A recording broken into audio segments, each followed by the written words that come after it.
A little bit about myself. I'm a sophomore here at Florida State. My major is criminology with a minor in women's studies. I intern at the parole office here in Tallahassee, and I'm a proud member of the Beta Eta chapter of Alpha Chi Omega.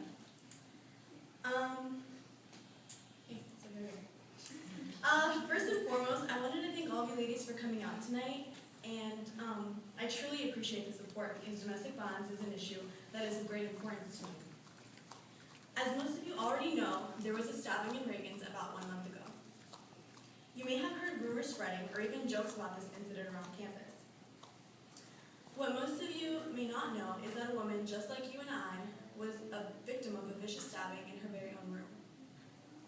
To you, she just may be a girl who went to FSU, but to me, she was a best friend. I met Gabby freshman year of high school when we were both new to the school. I had just moved from South Florida, and she just moved from Brooklyn, New York. Apparently, our parents were both tired of the city life because they literally moved us to the hickest town in Central Florida. Gabby and I quickly became acquainted, and we were inseparable ever since.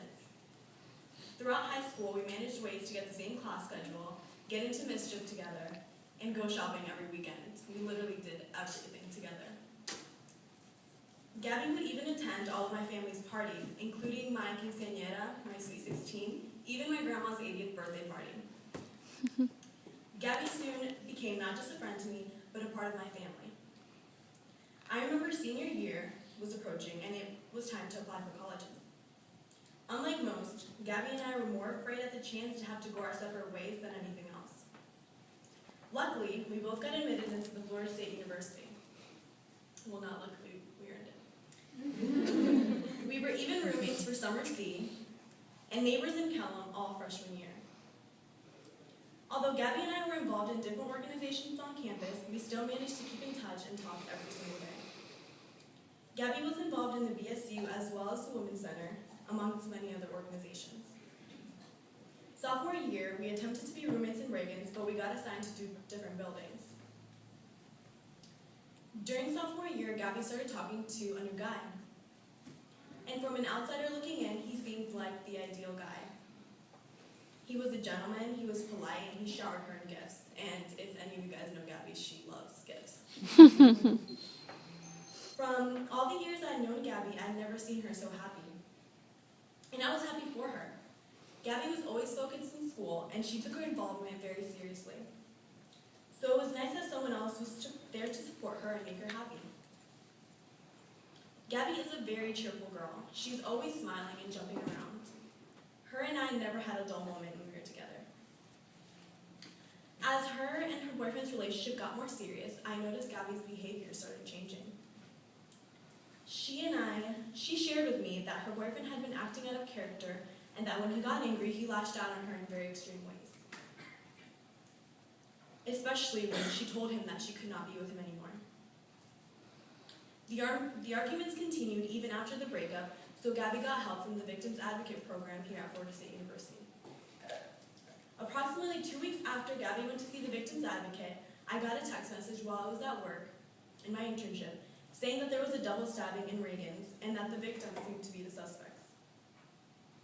Oblivious to the situation, I texted Gabby telling her to be careful because I know that she takes her naps during that time. About an hour later, I get a call that I was not expecting at all. It was our friend Josh, and he informed me that Gabby and her ex-boyfriends were the ones involved in the stabbing. At the moment, I felt an immense guilt come upon me. The thought of losing a friend, a best friend at that, is already unbearable, but the guilt that comes with it makes it that much more difficult to deal with. Uh-huh. The thought that I knew what was going on and that I could have done something to prevent it made me sick to my stomach. As humans, we naturally think that we are immune to these kinds of things, and that these things only happen in bad neighborhoods or to people who have bad judgment. What most of you may not know, like our previous speaker said, is that domestic violence does not know race, education, or socioeconomic status. It can literally happen to anyone. We see the statistics and the facts about domestic violence, but we cannot relate to them unless they happen to us or to loved ones. When I rushed over to the hospital, I had no idea the condition that Gabby was in. I didn't even know the story or what truly happened. There were many people outside of the hospital who were telling me stories. Well, there were FSU students who were outside of the hospital, Gabby's friends, who were telling me stories that Gabby was sick of his nonsense, so she stabbed him. Other stories saying that she stabbed him in self-defense. I remained silent while I was bombarded with all these stories because out of all her friends here at Florida State, I knew Gabby the best. I was confused because Gabby would never hurt anyone. She, especially not with a knife, she barely knows how to use a butter knife till this day. I went into the room where Gabby was, and I could not even recognize her. All of her stab wounds were still open, and she was laying in bed unconscious from all the medications that doctors had given her. The case was still under investigation, but the police informed me that Gabby had done nothing wrong. Her boyfriend stabbed her several times in different parts of her body and then took the knife to himself. I could not disclose this information with anyone until the police was finished investigating the case. Approximately 7 hours later, Gabby and I were transported to an undisclosed location for the night while her mother and father flew in. The aftermath of this event was complete chaos for Gabby, as for me as well. I had to deal with being bombarded with questions and being told false stories back on campus. Some people even made jokes on Facebook and Twitter about this event. It made me so angry that people were so ignorant and insensitive to what happened. Domestic violence is something that needs to be taken seriously, and I learned that unless something like this is experienced firsthand, people feel no sympathy. Some people blamed her for staying with him, even though he treated her harshly. But they don't understand, nor do I, the position that Gabby was in at the moment. Gabby is and has always been the strongest girl that I know, and the least I can do is try to understand the psychological and physical burden he put on her for her to stay with him. It is easy for one to say, well, if that was me, I would have left him a long time ago, unless you're in this situation or in her shoes. I was relieved when the police finally disclosed the true story about what happened, because keeping this story in only made my anger bottle up more. After this event happened, I have been moved to learn more about domestic violence and ways to prevent this from happening to other women. I actually spoke to Gabby today, and she wanted me to make sure that when you ladies leave this room, you leave with the knowledge to prevent these sorts of events from happening to you or to women that you know. She asked me to make a little list of advice that she would give. It doesn't matter if you think that the argument is no big deal. If it made you afraid for your safety, it is a big deal, and you should do something about it immediately. If this is your friend, then she might beg you not to call the police or to get help, but do it anyways. If it gets to that point, that means she's defending his negative acts, which justify the fact that he already has her manipulated. Don't ever let a man or anyone else call you outside of your name or talk to you inappropriately. Even though this may seem mediocre, this is almost always the first step in domestic violence. If he sees you as being subordinate to him, it makes it easier for him to feel entitled to mistreat you. She wanted me to let you guys know to keep an eye out for the signs. She called it signs of a potential crazy. He wants to know where you are and who you're with at all times. He wants to control everything you do.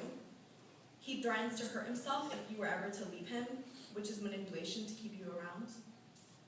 After he lashes out on you, he buys you something or tries to make up for it, and he does this over and over.